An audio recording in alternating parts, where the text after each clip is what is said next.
All right. So, hello everyone. Thank you for joining us today for our 20 Minutes at the Dairy Office webinar. It is a great pleasure to have Dan Sumner and Annie AcMoody with us today. We will discuss points and answer questions that not only producers and people working at the dairy industry have, but also consumers of dairy products. We're all going through unique, challenging times due to the COVID-19, and of course, correct information is essential for us to make well-informed decisions.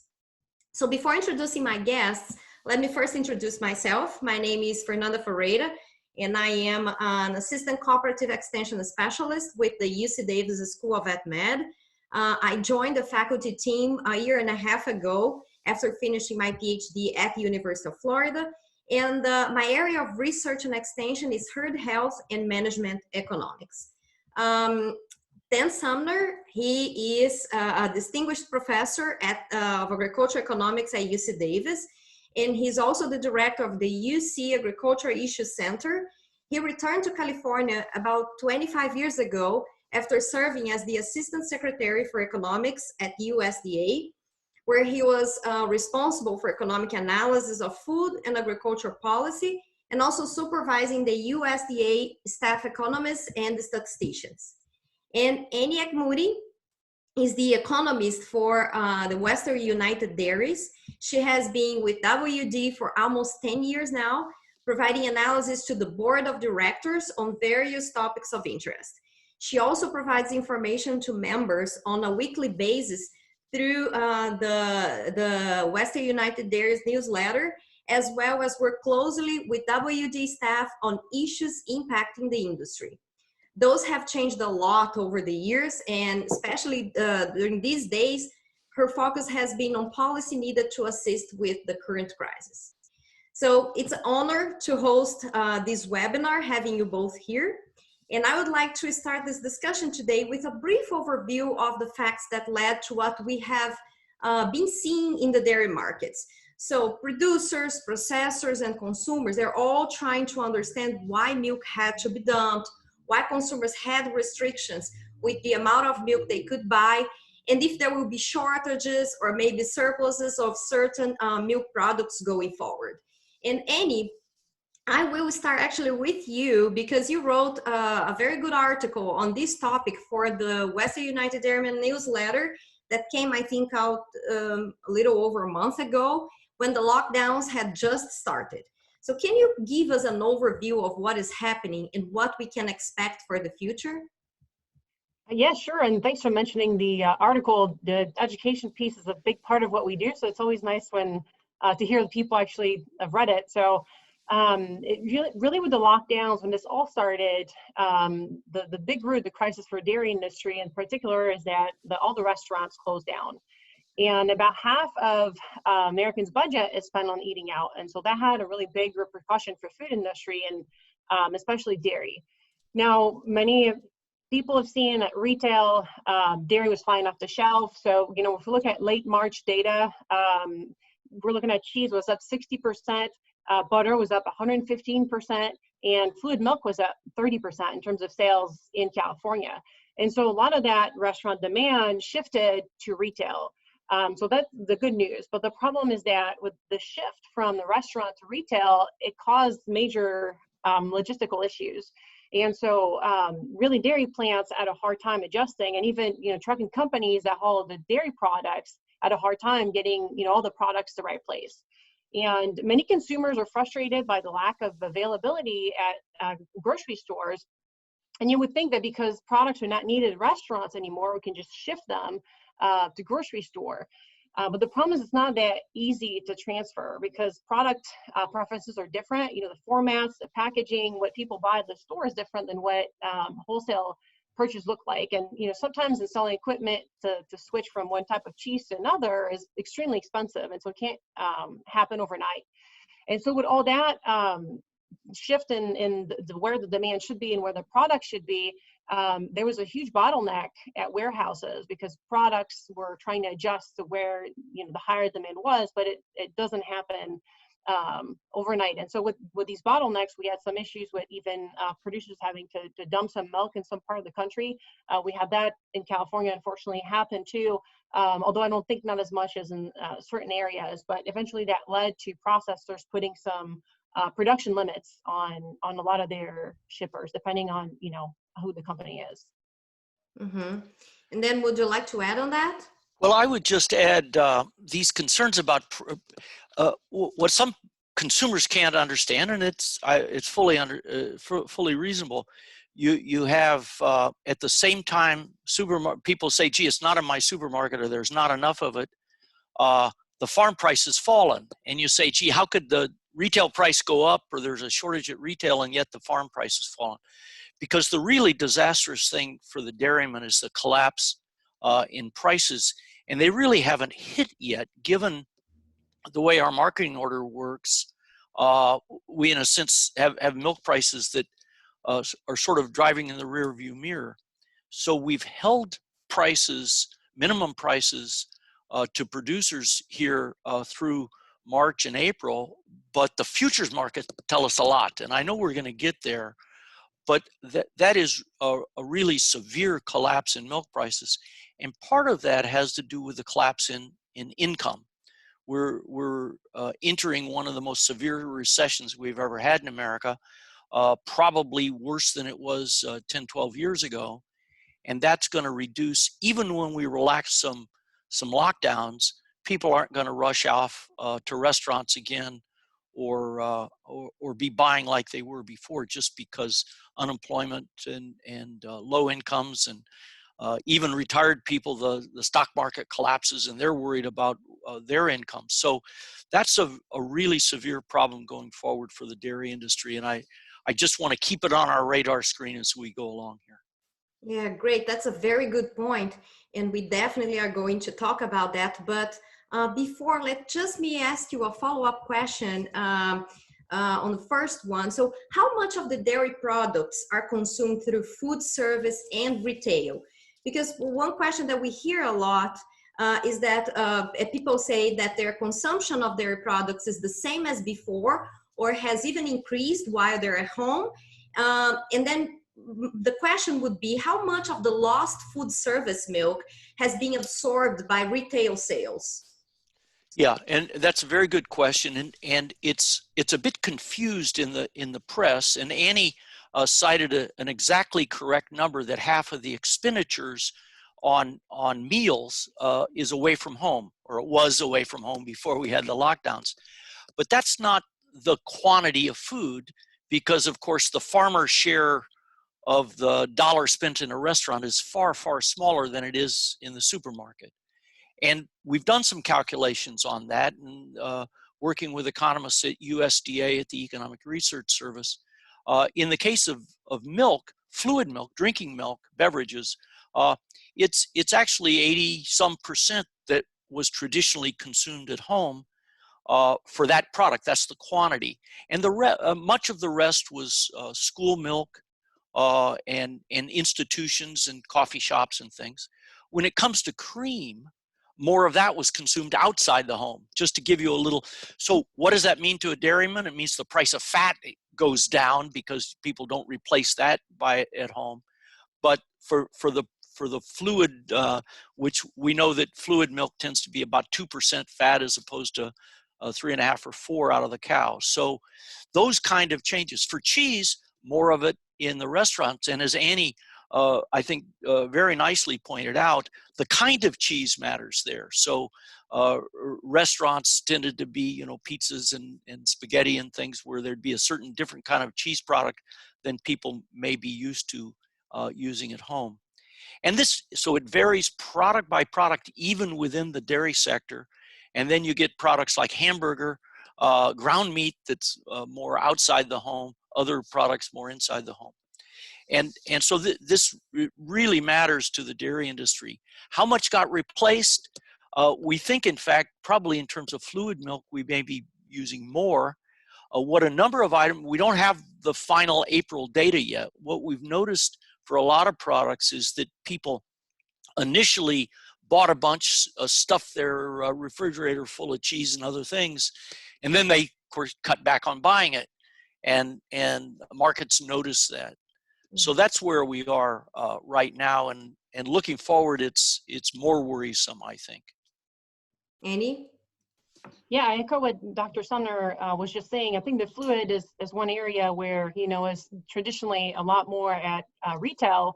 And so the negative impact shouldn't be as big. And especially with consumers at home, a lot of kind of reconnecting with their traditional breakfast. I've heard CMAVs doing cross promotion with cereal. So hopefully in the long term, that increased demand for fluid and consumers getting it at home will stay. And hopefully it's harder to stockpile fluid like cheese, for example. So hopefully that one should be a little bit of a silver lining. Another part, cheese, about half the cheese goes to food service, maybe a little bit more. But I think a bright part for California, and I know it's not a perfect story, but mozzarella sales, I think, have been doing better than other types of cheese sales, just because traditionally the pizza industry has been well set up for deliveries and takeout. And so not much has changed in their model. I mean, the economy is still going to impact them, but it's over a third of all the mozzarella in the United States that's produced in California. And so our product mix on that front is a little bit better positioned than some other states where, heavier on some wholesale cheddar, for example. Let me follow up very quickly, because I think Annie made a good point, and that is our fluid milk is a California market for us. You don't haul fluid milk very far. When it comes to cheese, California supplies the country, and especially in something like mozz. So, and the idea that we're all used to having pizzas delivered at home, even when we didn't have other meals delivered at home. Pizza was a tradition. So that has been helpful, but it doesn't really, all this disruption really has left us with inventories filling up. Some people don't have enough place to store it, and so when the storages are full, when the storage is full, it really puts pressure on the industry and on the plants. They can't keep making more cheddar if there's no place to put the cheddar, for example, and that's a real problem for some dairymen.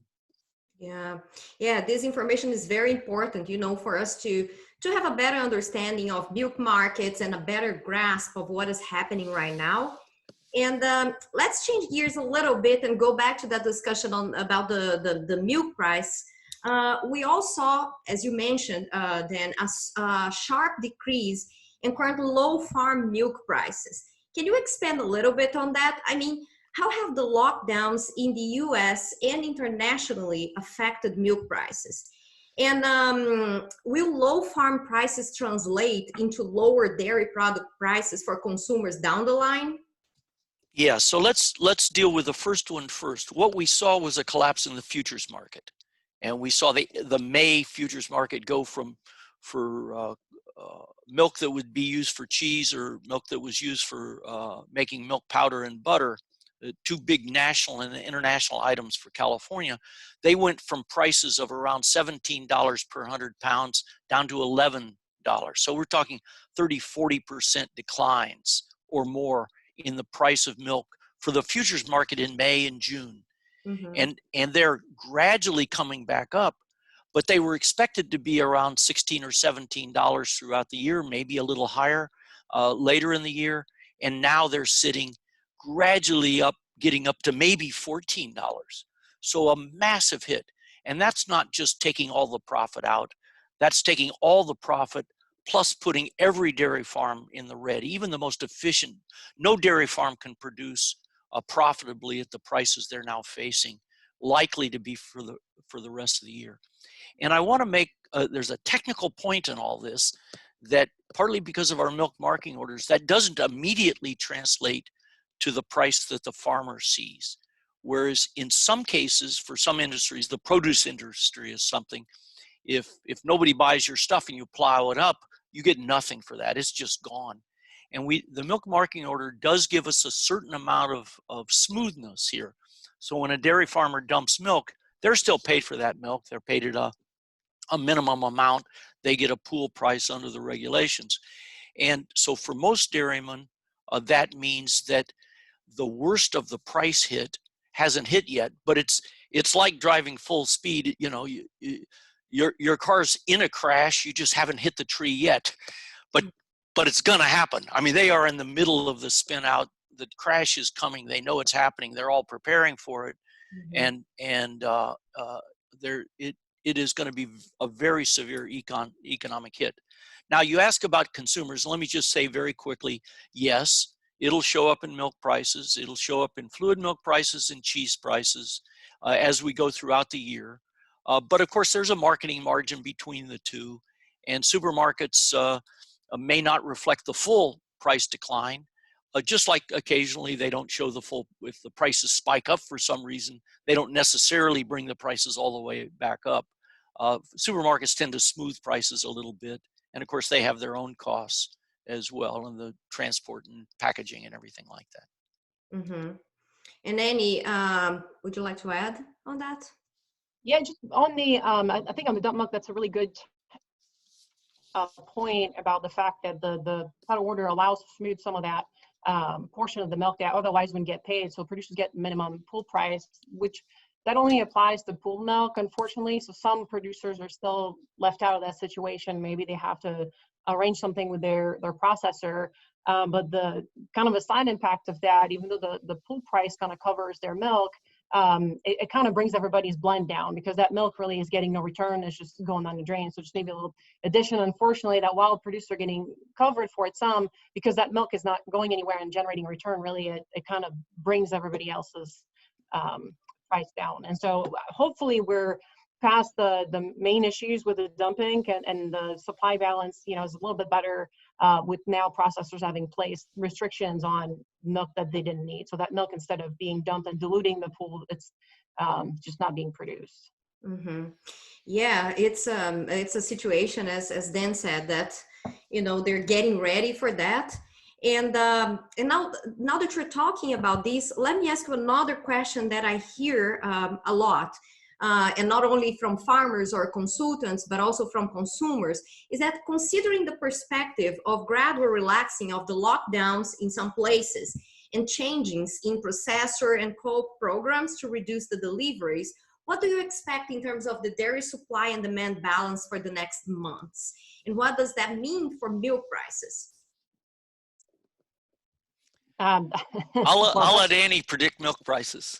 That's a really exciting topic. I love using the crystal ball. I think if we could bring it back, and balance it, it would be great. But the problem is the uncertainty, and I think we've kind of covered that a little bit. Is the lockdowns are maybe being eased, but how are consumers going to return to their previous habits? And that's where a lot of the uncertainty lies. And I think that the futures market, as we've talked about, really doesn't like uncertainty, and has been really reflecting that fact, because we've been talking, the president has been talking that April 30th was the date where things should start to ease up, and really we haven't seen. I mean, we've seen a bit of an improvement, but I don't think everybody's fully confident in the fact that people are going to go back to their previous habits. I think most expect the opposite, that it's going to be really gradual return, and so that it'll take time before that pushes the price of milk up. I unfortunately don't expect that the next few months are going to see much of a lift. In fact, May and June are looking kind of like the worst possible of the downturn right now. Mm-hmm. Dan? Well, and I think that's exactly right. The uncertainty is weighing on everybody. I will say we've got this big recession we're in the midst of. Federal policy on the consumer side has done what they could to try to put more money in the hands of consumers. For low-income consumers, the food stamp program and the WIC program, both of which help people buy milk, WIC especially, and help children and families with children. They're particularly focused on that. I think dairymen can support those programs and feel good about them, and they will at least help people have the minimum amount of money to be able to buy food. And we know food comes first for people. Mm-hmm. But it's still the case that the dairy industry, whether it's a bowl of ice cream or a nicer cheese than you'd normally buy, it does draw on some of the discretionary income. And when people have very low incomes, what many of us have gotten used to thinking of as necessities, some people just can't get. And we know there are lots of vulnerable people here in California and nationwide, and that will drag on the demand for dairy products going forward for several more months as we go forward, because nobody thinks we're going to come out of the recession. For a little while, people talked about a V-shaped recession. It was down dramatically, and then it would just bounce right back up. I called it the pogo stick recession, but that wasn't it. That doesn't seem like it's going to be happening. And I will say, since schools are so important for school milk, schools aren't coming back anytime soon, either here in California or in the rest of the country. And so that's going to keep the kids at home. We are getting through the flush season. The last thing I'd say about these programs where the co-ops and others are holding back on milk production, it's better to not produce it than it is to produce it and then dump it out. But dairies are set up to be optimally, they've got their labor, they've got their cows, everything is set up to be producing optimally. And then you say, cut back production by 10%. Well, you buy a little less feed, but that's a big loss by itself for a dairyman. Mm-hmm. Yeah, definitely. Yeah, these are all great information. And as I said in the beginning, our objective here is to keep not only producers and consultants, but also consumers well informed about the dairy market movements and perspectives, as well as potential assistance coming from the government. And therefore, to conclude this 20 minutes conversation, because hopefully we're going to have future webinars exploring more in-depth some of these topics. But I would like to hear from you, what would be your advice for farmers across the US? And I will start with Annie. I'd like her to briefly talk a little bit about these, the assistance programs that the government are putting out there. Yeah, there's been a lot of hope in the dairy community in terms of getting strong assistance to weather these times. And so we had some announcement last week, but the details are still still have to come out forward. But what we know is it's going to be a program that's going to pay dairies according to losses that have incurred from the first part of the 2020 and also from April through the next 2 quarters. USDA hasn't released the exact calculations. Based on my estimates, it's going to look between $1 and $2 a hundredweight. But the major issue for California on this, there's a cap in the payment of $125,000 per commodities. Mm-hmm. And so for California dairy, which tends to be larger than the rest of the country, I mean, that might take just a couple months at that kind of level to reach the cap. And so then they would be without coverage for the rest of the year. And so obviously that's something that we've been working on to try to expand that cap. But right now that is where it stands. Mm-hmm. And then? And I'm really glad you raised that one. The cap here is like USDA has done other things, and it's a political pressure in Washington. About half the milk in the country is produced on dairies, for which this program with its caps will provide moderate service, but not really that much. And this is also true with some of the other dairy programs we don't have time to get into. And it is a real problem. If the idea is you're going to try to help an industry, help the industry. Don't pick and choose which individual. I mean, dairy farmers are not generally low-income people. This shouldn't be thought of as like a food stamp program or a WIC program for the low income. It's to help an industry in a disaster. And if somebody were to say, gee, we'll have a program to help airlines, but only airlines that hardly fly any passengers, you'd say, gee, that's a stupid idea. Well, it's the same thing here. To highlight the farms that don't produce very much milk when you're trying to help the milk industry strikes me as just counterproductive. I appreciate the political pressure. Every state gets 2 senators, but it really makes no sense, isn't it? And Annie is more politically attuned than I am, and so I'll just call it what it is. It just doesn't make any sense, and it happens to disadvantage California, Idaho, Texas, places that produce a heck of a lot of milk in this country. Definitely. Yeah. So thank you. I will conclude this short webinar for today. As I said, the idea was to share your knowledge and your information with us. And hopefully in the next webinars, we're going to discuss a little bit with more detail some of these topics. I hope to see you soon. in future webinars, and so then we can continue discussing updates that are happening in the dairy markets here in the US. Thank you very much, Annie and Daniel, and see you soon. Yeah. Thanks for having me. Thank you. Bye-bye. Bye.